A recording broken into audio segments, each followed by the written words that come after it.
My name is Maya Sterling. I am 31 years old. For the past 3 years, I have transferred $3,000 to my parents every single month. That totals $108,000. I verified every single transaction. On my wedding day, the sole afternoon in 31 years I requested their presence, nobody showed up. I dialed my mother from the gravel lot while wearing my white gown. She answered on the fourth ring, uttering three phrases that shattered our relationship entirely. What occurred 20 minutes later when my father checked his mobile banking application and discovered what I had executed? That moment pushed him over the edge. I grew up in Crestview, Washington, a timber town nestled in the foothills where front lawns stayed trimmed and neighbors never discussed personal finances unless they were gossiping about someone else. There were two children in our household, myself and my younger sister, Sabrina, who arrived 4 years later.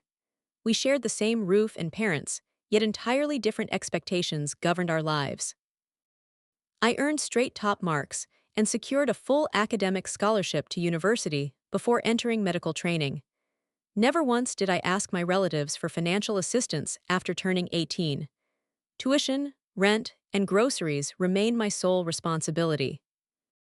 I balanced 3 different jobs throughout my undergraduate studies, including tutoring chemistry, working at the campus library, and taking weekend shifts at a local rehabilitation center. Nobody forced me into that grueling routine. I simply understood that independence was expected of me. Sabrina operated under a completely different set of rules. She dropped out of junior college twice before discovering her true calling through an expensive interior design certification program that our parents funded completely.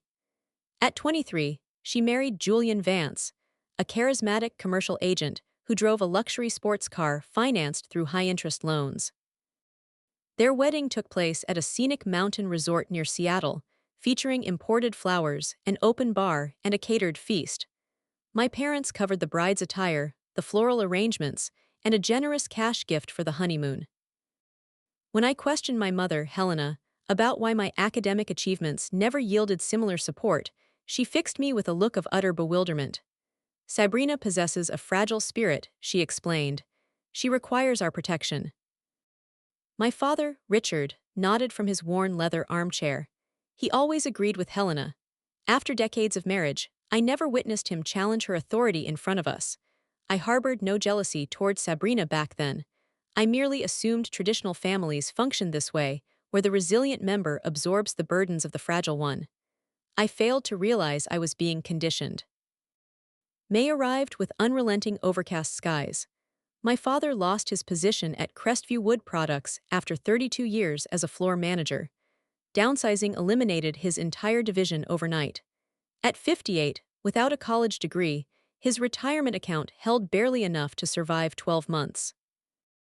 I was 28, grinding through my first grueling year of residency at Seattle General Hospital.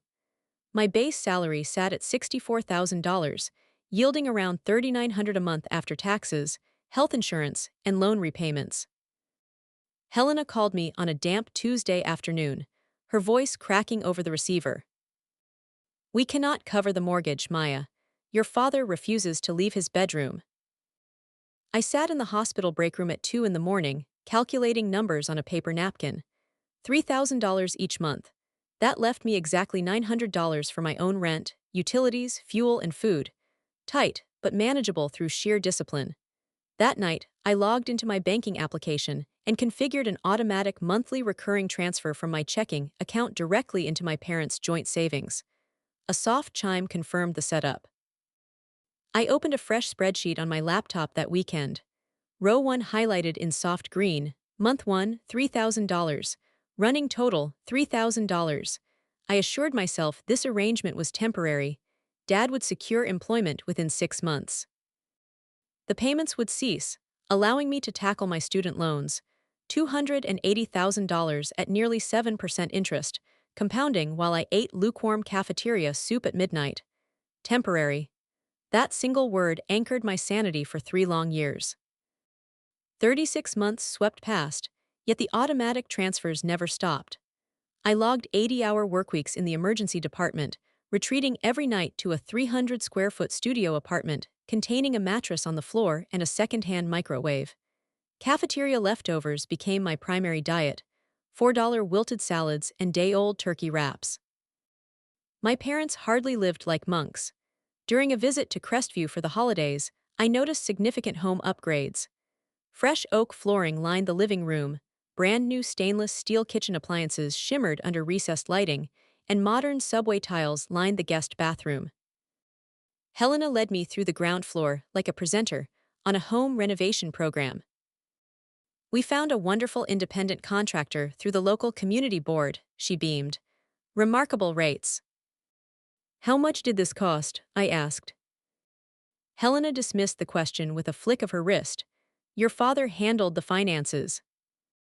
My father, the man who had turned down warehouse opportunities because they lacked executive prestige, and declined a management role at a regional hardware outlet because he refused to wear a branded uniform, sat comfortably in his armchair.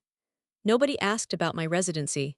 Nobody inquired about my living conditions, or whether I was sleeping more than 4 hours a night. No one offered a simple thank you. Sabrina arrived for dinner driving a brand new crossover SUV with dealership tags still affixed to the rear plate. Helena beamed as my sister stepped into the kitchen. Doesn't she look elegant in that vehicle? I glanced between the shining vehicle and my mother. Who paid for it? Silence filled the room before Helena deftly steered the conversation towards Sabrina's upcoming weekend getaway with Julian. I drove back to Seattle late that evening in my 10-year-old compact sedan, with 215,000 miles recorded on the odometer. The second year brought no relief. Work in the trauma center remained predictably chaotic. Cardiac arrests at dawn, severe fractures at noon, acute overdoses at midnight. I knew how to stabilize human bodies in crisis. My medical training prepared me for physical trauma. What no textbook explained was how to process watching my family indulge in luxuries funded by my labor while acting as though my sacrifices were entirely invisible. In the spring, Sabrina suffered a health scare. It turned out to be a false alarm, but Helena immediately drove 2 hours to stay at her apartment for 4 days, bringing homemade chicken soup, fresh flowers, and plush gifts.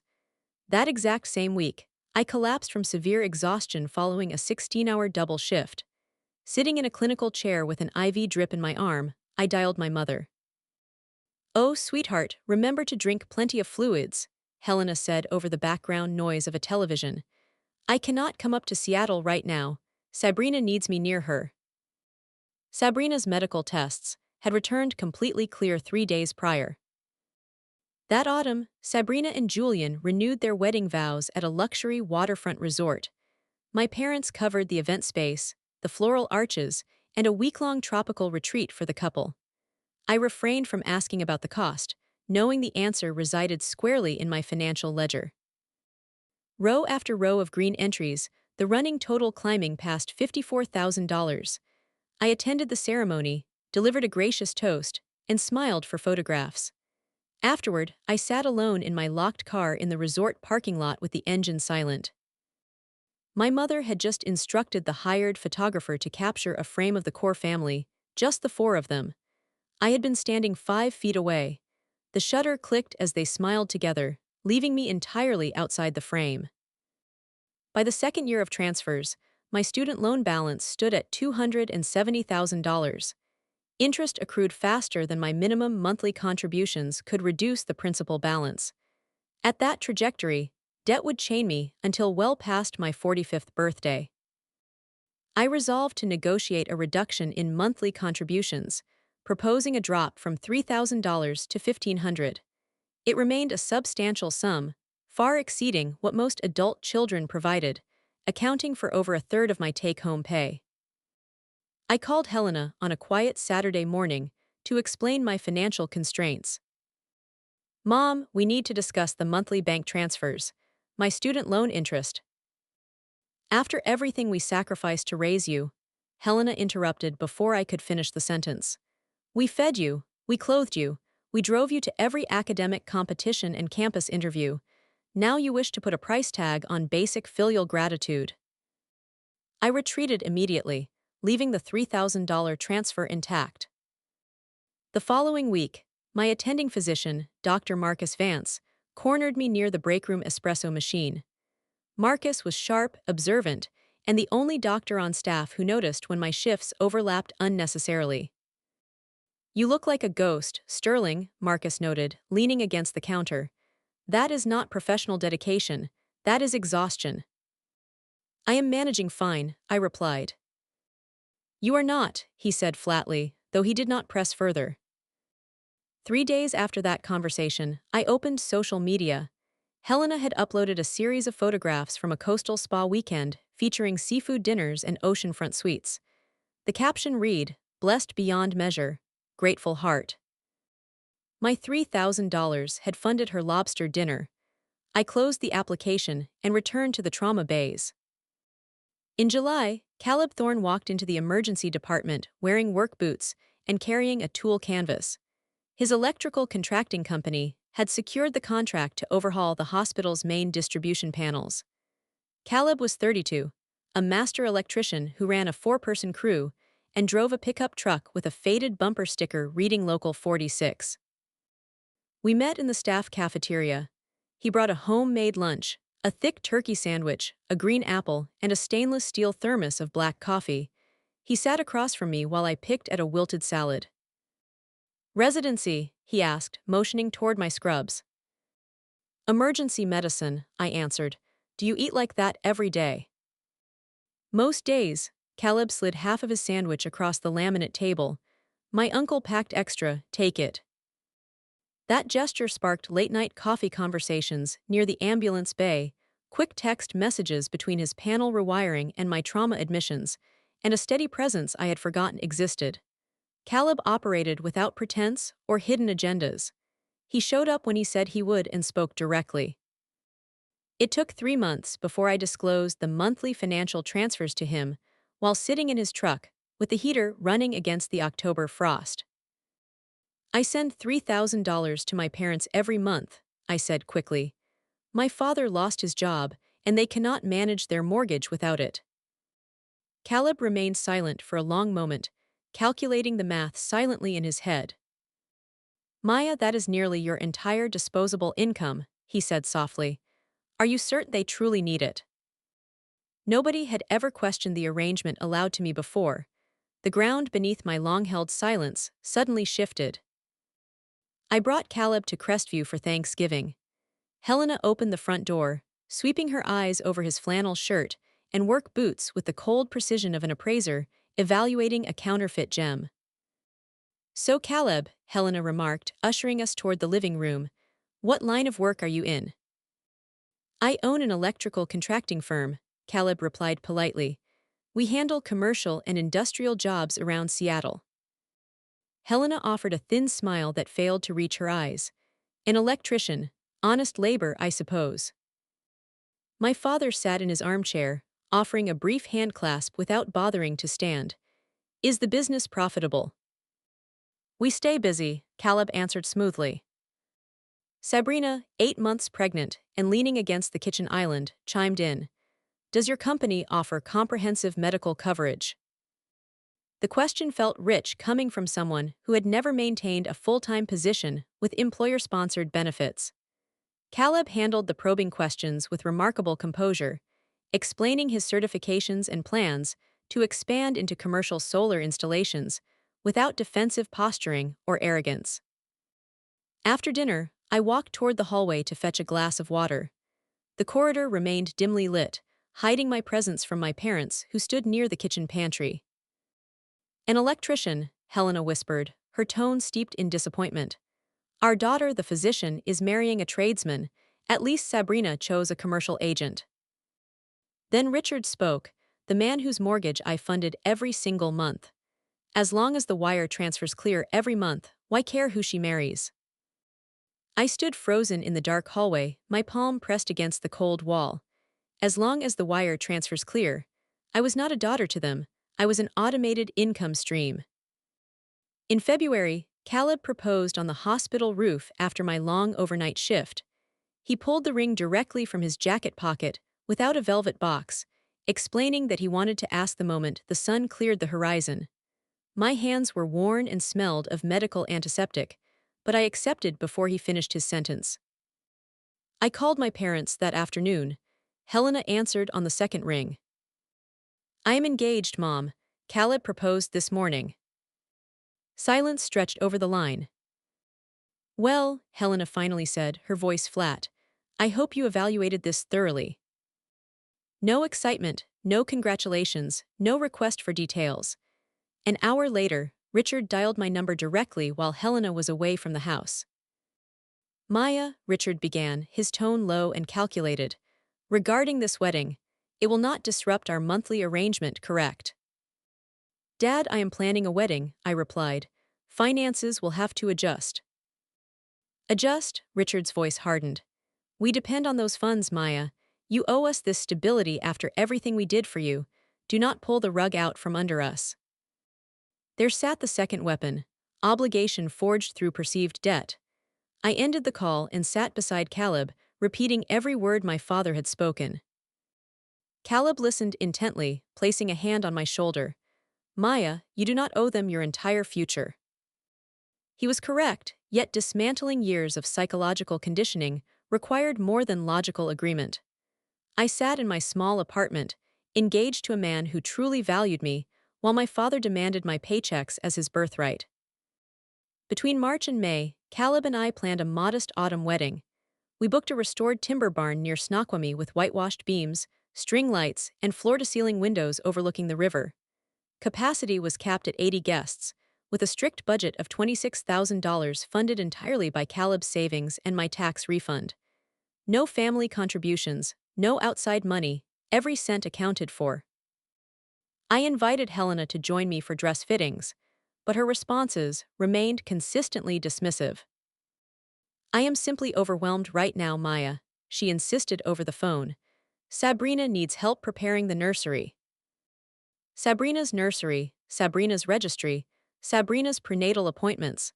My sister had become my mother's full-time occupation, conveniently consuming every hour that might have been spent supporting my wedding. When save-the-date cards were dispatched in mid-April, my parents offered no response for 2 weeks until Helena finally sent a short text. October is chaotic. Sabrina is due in late November, and I must remain available. 5 full months sat between October and late November, yet October was deemed impossible. That same evening, my phone chimed with the automated banking notification. Transfer complete. $3,000 sent to joint account ending in 8812. Row 36 on my spreadsheet. Running total, $108,000. I stared at the screen, reflecting on the reality that my mother could not reserve a single weekend for my wedding, yet expected 36 consecutive months of financial sponsorship without pause. In July, my mother organized a lavish baby shower for Sabrina at a high-end hotel venue in downtown Seattle. 40 guests attended the event, which featured catered luncheons, custom floral arches, and a multi-tiered cake decorated with gold leaf. I drove 2 hours to attend, bringing a handmade baby blanket I had spent weeks crocheting during night shift breaks in the hospital break room. During the event, Helena stood before the guests and delivered a tearful speech, praising Sabrina as the emotional center of our family. I sat near the back of the room, completely unmentioned. When Sabrina opened my package, she held up the blanket briefly. Oh, cute, did you make this? She placed it onto a growing pile of designer gifts before reaching for the next box. After the guests departed, I lingered to help stack chairs and clear centerpieces. Helena pulled me toward the dessert table, her voice dropping. Maya, regarding this month's transfer, could you send $3,500? The shower venue ran slightly over budget. I am funding my own wedding, Mom, I replied firmly. I cannot increase the amount. Helena tilted her head, her expression souring. You always manage, you are the strong one. The strong one, a title reserved exclusively for moments when my earnings were required. In August, routine compliance paperwork required me to access the joint savings account I shared with my parents. I logged into the portal at 2 in the morning from my desk. The balance should have contained a substantial cushion despite ongoing mortgage payments. The account balance displayed exactly $240. Confused, I opened the detailed transaction history. Large, regular withdrawals stretched across 3 years. Thousands of dollars transferred directly to Sabrina, cash advances to Julian's commercial venture, luxury spa retreats, high-end home furnishings, and boutique salons. The $3,000 I sent every month was not paying off my parents' mortgage. It was subsidizing Sabrina's lifestyle, Julian's failing business ventures, and my mother's luxury expenditures. I exported the records, saved every line item into a secured folder, and opened my spreadsheet. Green entries representing my payments were now matched against red entries detailing where the money actually went. 41% of my hard-earned income had gone directly to my sister and her husband. 24% covered luxury vacations and home remodeling. Only 35% went toward actual living expenses and mortgage obligations. My hands shook against the keyboard. The truth was out. I had been systematically deceived by the very people I sacrificed my youth to support. I sat with the data for 3 full days. I went back through my text logs with Helena, cross-referencing her urgent pleas for money with the bank statements. Every single panicked text message: "We are overwhelmed by bills this month, Maya. Your father cannot sleep from the stress," arrived within 48 hours of a massive withdrawal meant for Sabrina or Julian. The financial distress was entirely manufactured to keep the cash flowing. I showed Caleb the printouts on Saturday morning over cold coffee. He scrolled through the spreadsheets, his jaw tightening as he read the yellow highlighted entries. 41% to Sabrina, he said quietly, setting the pages down, and they swore it was keeping a roof over their heads. "I canceled the automatic transfer on Tuesday," I replied. Caleb looked up, his eyes widening slightly. "You canceled it?" "Right after my shift," I said. I sat in the hospital lot, opened the application, and hit cancel. For the first time in 36 months, the first of the month arrived without $3,000 leaving my account. The silence in my banking app felt like a physical weight lifting off my chest. Caleb reached across the table, covering my hand with his. "Are you going to confront them?" he asked.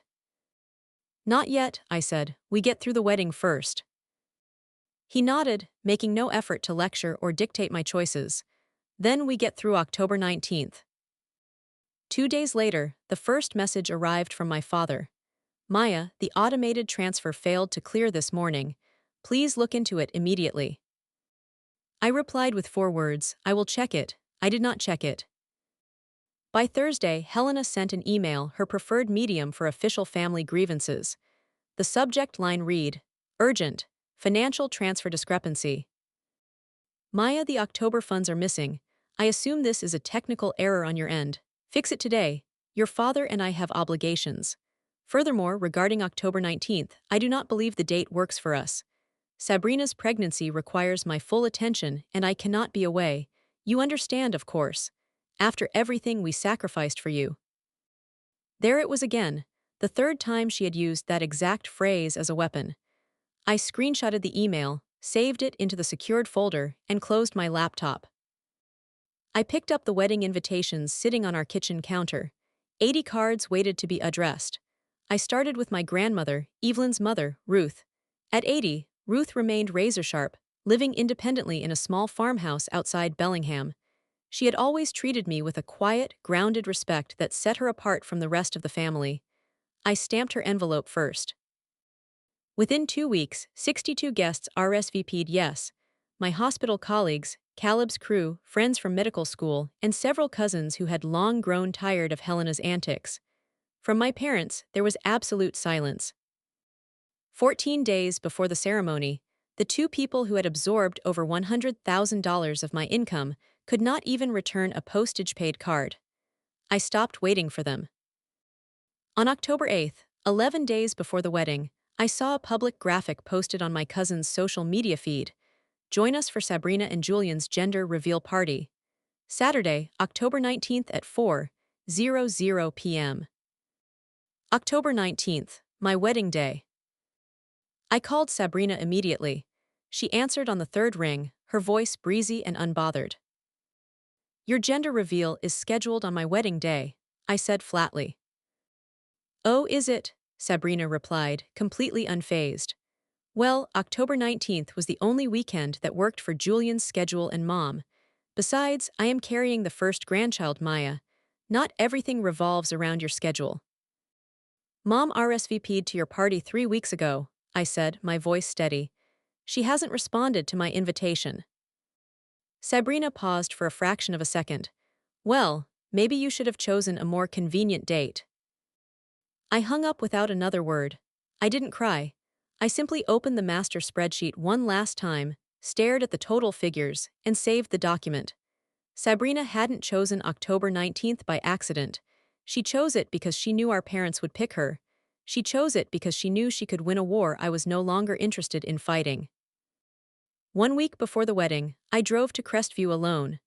I sat at my parents' kitchen table, the same table where I had spent childhood evenings studying for chemistry exams and eating quiet dinners.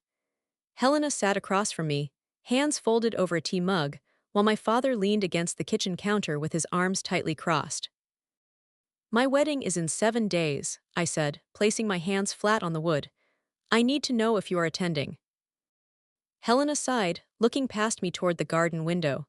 Maya, Sabrina needs us right now. She is in her 3rd trimester and holding her gender reveal that afternoon. We simply cannot be in 2 places at once. The ceremony is at 2 o'clock, I said. Her event starts at 4. The drive takes 40 minutes. We have to help set up, Helena replied defensively. Sabrina cannot manage a catering team by herself. Julian has a full family network, I noted. She is not alone. She is our daughter, Helena insisted. The words hung heavy in the quiet room. She is our daughter, spoken to her other daughter as if I were merely a neighbor asking for an inconvenient ride to the airport. Richard shifted his weight, his eyes narrowing. And what about the automated transfers? You cut off the account. This is not about the money right now, I said. This is about whether you are coming to my wedding. It is always about the money, Maya, my father snapped, his voice rising. You stopped sending funds, we noticed. I stood up, pushing my chair back against the floor. I am asking one last time, will you be standing there when I get married? Helena looked at Richard, then back at me with a practiced, hollow expression. We will try. I turned and walked out the door without another word. We will try, 3 words that meant no. 3 words that confirmed Sabrina's party and my money mattered more than my presence. The morning of October 19th arrived cool and clear over Snoqualmie. Light streamed through the high windows of the barn's bridal suite, illuminating the whitewashed walls. Caleb had texted me at midnight, "Today I get to start the rest of my life with you." My grandmother Ruth arrived at 11 in a navy dress, her white hair pinned neatly. When she stepped into the dressing room and saw me in my gown, her eyes welled with tears. Your mother should be here, Ruth whispered softly. She isn't coming, Grandma, I said quietly. I know, sweetheart, Ruth said. She reached into her handbag and withdrew a silver brooch shaped like a delicate plum blossom. This belonged to my mother. Pin it inside your dress. Something old, something blue, and far better than what they chose to miss. At 2 o'clock the music began. 78 of our 80 invited guests filled the timber barn. My side held hospital colleagues, medical school friends, cousins, and Grandma Ruth sitting proudly in the front row. Caleb's side was packed with his family, his electrical crew in sharp suits and lifelong friends. I walked down the aisle alone, holding my head high. Caleb stood at the altar, eyes glistening as he watched me approach. We spoke our vows, exchanged rings, and stepped back into the sunlight as husband and wife to deafening applause. At 3:30, while guests transitioned to the patio for drinks, I walked out to the gravel lot alone.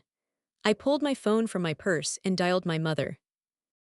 She answered on the 4th ring, noise bustling in the background. What is it, Maya? I just got married, Mom, I said into the crisp air. A brief pause drifted across the line, followed by 3 sharp words. Don't bother us. The call disconnected. I stood in the autumn breeze, holding the silent phone against my chest. Inside the barn, Caleb was laughing with his brothers, surrounded by people who had actively chosen to be there. In Crestview, my mother was popping pink balloons. I unlocked my phone, opened the banking portal, and permanently removed myself as a joint owner of my parents' savings account. Then, I canceled the secondary direct deposit I had maintained for my father's personal expenses. Total financial separation executed in less than 5 minutes.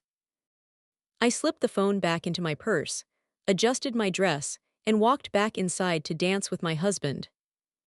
It took my father precisely 20 minutes to notice. He was standing in Sabrina's living room, holding a plastic cup of punch, when his mobile banking app issued a push notification. Account user status changed. Primary owner removed. A second alert followed immediately. Recurring deposit cancelled. He dialed my number 7 times in rapid succession. My phone sat silent on a table inside the barn, while 78 guests enjoyed dinner and raised their glasses to my marriage. When I did not answer, the text messages began pouring in. Call me right now, Maya. What did you do to the account? This isn't funny, you cannot just cut us off. Richard rushed to a nearby ATM to check the balance. The receipts printed out a total of $240. Panicked, he drove back to Sabrina's house, slamming the front door behind him. She shut everything down, my father shouted into the crowded room, oblivious to the guests staring at him. Maya closed the accounts. Helena rushed over, clutching his arm. Keep your voice down, Richard, what are you saying? We have $240 left in savings, Helena, Richard yelled. $240. Sabrina stood near the gift table, a pink balloon string wrapped around her wrist, her face blank. What money are you talking about? Neither of my parents answered her. To explain meant revealing that my medical residency earnings had been secretly funding their home improvements, Sabrina's lifestyle, and Julian's business debts for 3 straight years. It meant admitting they had chosen a gender reveal party over their eldest daughter's wedding while consuming over $100,000 of her money. They stood in a room filled with pink decorations and said absolutely nothing. Later that night, at the quiet bed and breakfast near Snoqualmie, I checked my phone after Caleb fell asleep. 14 missed calls and 9 voicemails waited for me. I played my father's voicemails in the dark, holding the speaker close to my ear. Maya, call me back immediately. There has been a major mistake. This is completely unacceptable. We had an explicit agreement. You owe us this, Maya. You can't just walk away. His voice cracked with desperation on the last sentence. Then came a text from Helena at 11:30. I don't know what has gotten into you, Maya. I hope you are proud of ruining your father's health on your wedding night. I didn't shed a single tear. I took screenshots of every voicemail transcription and text message, storing them directly into my folder alongside 3 years of bank statements, withdrawal records, and manipulative email exchanges. Then I typed a short reply to both of my parents. I got married today. You chose not to come. The transfers have stopped permanently. These decisions are directly connected. I pressed send, placed the phone inside the nightstand drawer, and shut it tight. Outside the window, the autumn wind rustled through the evergreen trees. I lay back against the pillows, took a deep breath, and realized that for the first time in 31 years, I owed nobody anything. November arrived with sharp, frosty mornings across western Washington. My life settled into a new, quiet rhythm. For the first time in 38 months, my monthly paycheck landed in my bank account and stayed there. I directed the extra $3,000 straight toward my student loan principal. Watching the balance drop in massive chunks felt incredibly liberating. At this pace, I would be entirely debt-free before turning 36. Sabrina gave birth to her daughter, Lily, in mid-November. I sent a package containing soft organic cotton sleepers directly from an online retailer, but I made no plans to visit. Helena left a dramatic voicemail 2 days later, her tone dripping with rehearsed tragedy. Your own niece is born and you cannot even bother to drive down, she demanded. What kind of cold person have you become, Maya? I saved the recording into my folder and refrained from calling back. Meanwhile, my father began selling household items online to cover his immediate expenses. My cousin sent me screenshots of listings featuring the stainless steel kitchen appliances, the patio dining set, and the luxury barbecue grill. All items my monthly transfers had indirectly funded over the years, now listed for quick cash. A week before Thanksgiving, Grandma Ruth called my house. Are you and Caleb coming up to Bellingham for dinner? Ruth asked. I am hosting the family this year. I will be there, Grandma, I replied, though I suspect Mom has been telling everyone a specific story. She has been telling everyone you abandoned the family after marrying Caleb, Ruth said plainly, her tone sharp. She claims you cut them off out of spite. I want the truth, Maya. I will bring the truth with me, I said. On Thanksgiving Day, Caleb and I drove north to Ruth's white farmhouse. The air inside smelled of roasted turkey, fresh rosemary, and warm apple cider. 19 family members filled the living room and dining area, including Aunt Sarah, Uncle David, and several cousins. Helena was already standing in the kitchen when I walked in. She caught my eye and offered a tight, artificial smile to the room. Oh, look, the prodigal daughter has graced us with her presence. My father sat in an armchair by the hearth, looking noticeably older and thinner than he had 2 months ago. He avoided my gaze entirely. Sabrina and Julian sat on the couch with the baby, offering curt, rehearsed nods when Caleb and I entered. Throughout dinner, Helena played the victim, letting out long sighs and offering quiet, tragic comments to Aunt Sarah about how hard life had become. I said nothing, calmly finishing my meal. When the plates were cleared and coffee was poured, Grandma Ruth stood at the head of the table. She tapped her glass gently with a spoon. Before we bring out dessert, Ruth said, her voice commanding absolute quiet, we are going to address the dark cloud hanging over this family. Helena straightened her back, readying her performance. Mom, please, if this is about Maya, I don't want to create a scene. But yes, my own daughter turned her back on us after everything we sacrificed.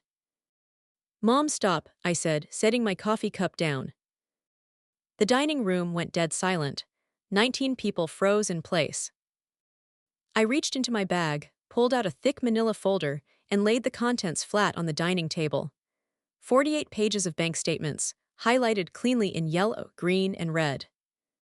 For 3 years, I said, my voice steady and clear, I transferred $3,000 to Mom and Dad every single month.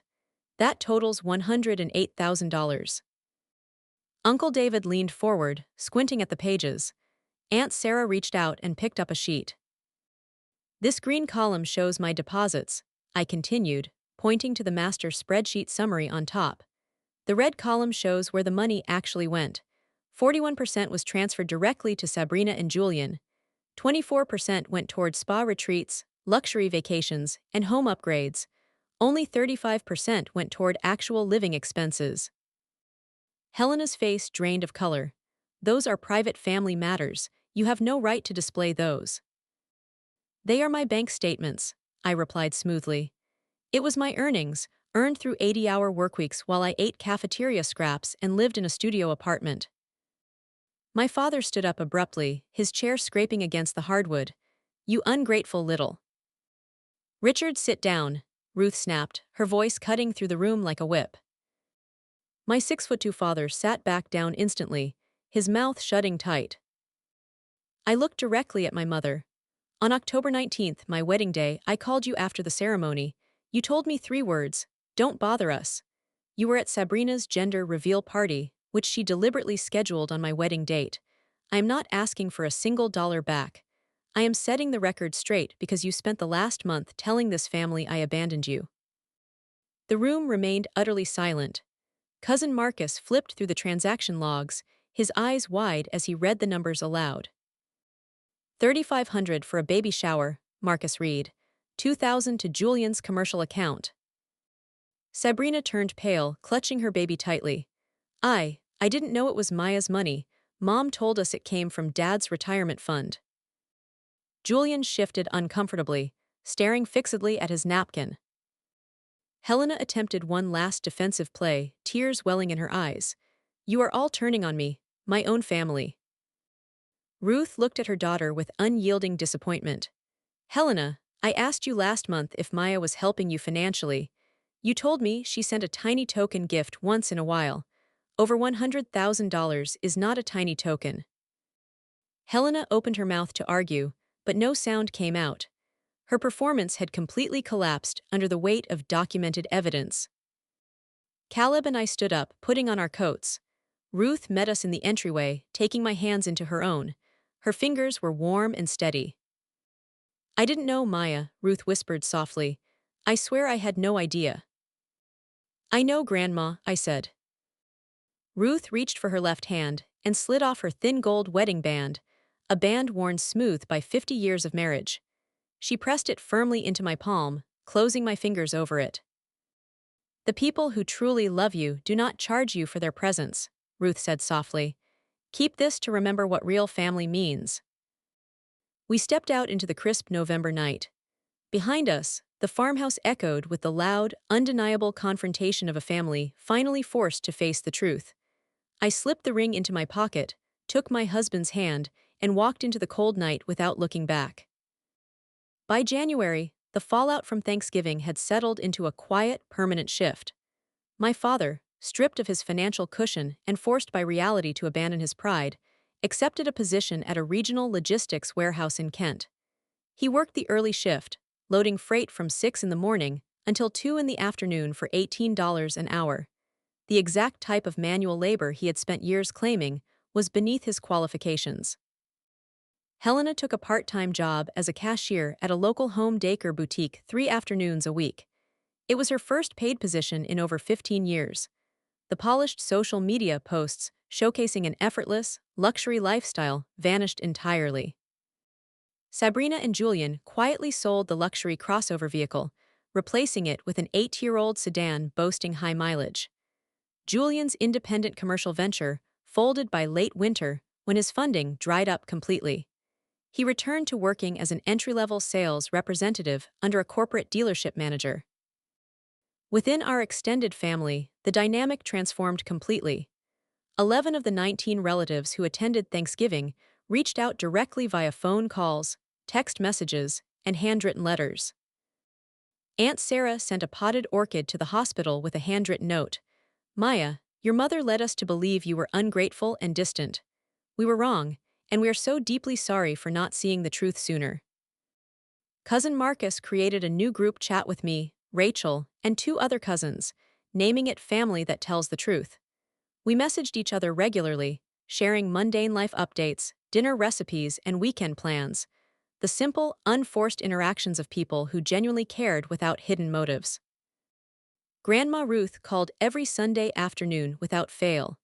She shared stories about her own upbringing in rural Washington, recounting how her mother had raised 5 children during tough economic times. My mother gave far too much of herself to people who only took, Ruth remarked one afternoon over the line. I watched it happen as a child, and it broke my heart to see history repeating itself with you. I broke the cycle, Grandma, I said softly. Yes, you did, sweetheart, she replied, and that takes immense courage. Whenever colleagues at the hospital asked if I intended to reconcile with my parents, my answer remained consistent. If they ever reach a point where they are ready to have an honest conversation, without emotional manipulation, defensiveness, or performances, I will listen, I explained. The door is not locked, but it is closed, and there is a profound difference. Helena made no attempt to call after Thanksgiving. Ruth mentioned that my mother continued to tell a selective story to her small circle of acquaintances, painting herself as the devoted mother betrayed by an ungrateful child. But her audience had evaporated. Nobody who knew the facts believed her anymore. In mid-February, my father called my mobile phone directly. I answered, expecting anger or demands. Instead, his tone sounded muted, stripped of the unearned authority he had projected for decades. Maya, he said quietly. Dad, I replied. I am working at the distribution center now, he said, taking a heavy breath. It is hard work, but it pays the utility bills. I know, I said. That is good, Dad. I just wanted you to know, he murmured. Thank you for telling me, I said gently. The conversation lasted less than 15 seconds, but it marked the first time in my life my father had presented an honest reality rather than an ultimatum. It was not a formal apology, nor did it undo years of emotional neglect, but it was a step toward genuine accountability. Spring brought mild rain that washed the winter grime from our apartment balcony. My residency was winding down, and the hospital administration, offered me a full-time attending position in the emergency department starting in July. The salary meant financial stability I had only dreamed of while living off cafeteria scraps and counting every nickel. For the first time in my adult life, that salary belonged entirely to my future with Caleb. We signed a contract on a modest three-bedroom craftsman home near Snoqualmie, complete with a sprawling backyard and a workshop space for Caleb's electrical contracting business. When we moved our belongings in May, Caleb's mother, Doris, brought over homemade casseroles and spent 4 hours helping us paint the living room walls a warm linen white. "You built a beautiful life here, Maya," Doris said, wrapping me in a tight, unreserved hug near the hallway. "My son is a lucky man, and so am I to have you as a daughter." I hugged her back, feeling the steady warmth of a parent who loved without a ledger. Sabrina sent a photo of baby Lily in late April, a single text image without a caption. The infant wore a simple yellow onesie, dark eyes looking directly into the lens. A follow-up text arrived 10 minutes later. "She has your eyes, Maya." I looked at the photograph for a long time. I didn't reply, but I saved the picture into a private album on my phone. The anger that had burned inside me for years had quietly burned out, leaving behind a calm, clear boundary. I bore Sabrina no malice, but I understood the distance was necessary to keep my life intact. In early June, I logged into my student loan portal to make my monthly payment. Thanks to the extra $3,000 I had redirected every month since October, my principal balance had plummeted. The projection graph, which once showed a grueling timeline stretching into my mid-40s, now pointed to complete freedom in less than 4 years. I closed the browser tab, sat back in my desk chair, and listened to the rain falling gently against the office window. The master spreadsheet on my laptop remained closed, its red and green columns filed away under an archived folder. $108,000 was a steep price to pay for a lesson in family dynamics, but the clarity it brought was worth far more. Caleb walked into the room, setting a hot cup of tea on my desk before leaning down to kiss the top of my head. "What are you thinking about?" he asked gently. "Just how quiet everything is," I said, smiling up at him. "That's peace, Maya," he said, taking my hand. "You earned every bit of it." July arrived with brilliant sunshine that dried the valley roads and warmed the timber porch of our new home. On a clear Saturday morning, I stood near the edge of our backyard, watching Caleb assemble a cedar workbench under the shade of 2 tall Douglas firs. The rhythmic tap of his hammer and the fresh scent of sawdust filled the air. I reached into my pocket, my fingers brushing against Grandma Ruth's smooth gold ring. I pulled it out, letting the morning sunlight catch its worn edges. It was small, light, and unpretentious, yet it carried more genuine weight than every dollar I had transferred across those 36 painful months.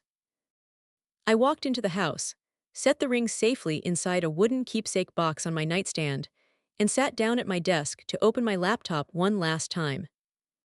The master spreadsheet remained archived in its folder, completely untouched since November. I didn't need to open it anymore. The numbers, $108,000, 3 words spoken on a gravel lot, 36 months of automated transfers, no longer defined my worth or dictated my choices. They were simply facts from a past chapter, fully documented and permanently resolved. Instead, I opened my direct deposit portal for Seattle General Hospital. My new salary as an attending physician was officially active. I allocated a fixed percentage directly to our home mortgage, set aside funds for our retirement accounts, and directed a generous monthly contribution toward my remaining student loan balance. Every single dollar was accounted for, serving a clear purpose for the family Caleb and I were building together. No notifications chimed on my phone asking for emergency transfers. No frantic text messages arrived demanding explanations for missing funds. The silence in my banking application was total, clean, and permanent. My phone vibrated against the desk surface. I picked it up to find a text from cousin Marcus. "Grandma Ruth is hosting a summer barbecue next Sunday. Aunt Sarah is bringing her famous peach cobbler. Let us know if you and Caleb can make the drive up." I smiled, typing back immediately. We wouldn't miss it for the world. I closed the laptop screen, stepped out onto the back porch, and let the warm afternoon breeze wash over me. For years, I believed that love had to be bought, earned through endless sacrifice, and proven through self-destruction. I had paid a fortune to learn that real family does not keep a ledger, charge admission, or demand your survival as payment for their affection. The people who truly love you show up when it matters, without price tags, conditions, or guarantees. What would you have done if you discovered your family was secretly funneling your hard-earned money to someone else? How would you handle a situation like this on your own wedding day? Drop your thoughts in the comments below. I read every single message, and your stories mean so much to me. If this story resonated with you, please hit that like button and subscribe to the channel. It truly helps us grow and keep sharing these stories with you.